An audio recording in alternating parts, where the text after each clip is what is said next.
L'uomo vitruviano di Leonardo da Vinci non si tocca, almeno per ora. Il TAR del Veneto ha deciso la sospensione del prestito al Louvre del disegno conservato alle gallerie dell'Accademia di Venezia.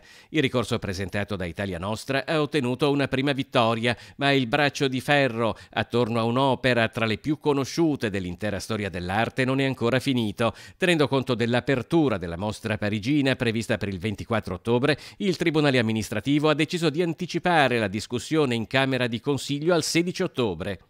Disegnato attorno al 1490, l'uomo vitruviano arrivò a Venezia nel 1822, acquistato dal governo austriaco insieme ad altri 25 disegni di Leonardo dagli eredi del collezionista milanese Giuseppe Bossi.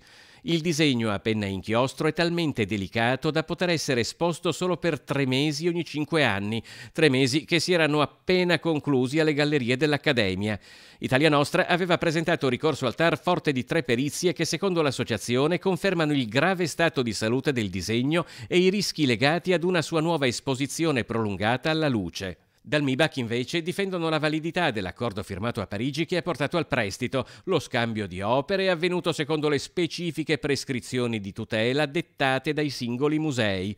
Passaggi tecnici che non convincono però i veneziani che sabato hanno manifestato proprio davanti all'Accademia contro il viaggio francese dell'illustre concittadino. Questo round se lo sono aggiudicati loro.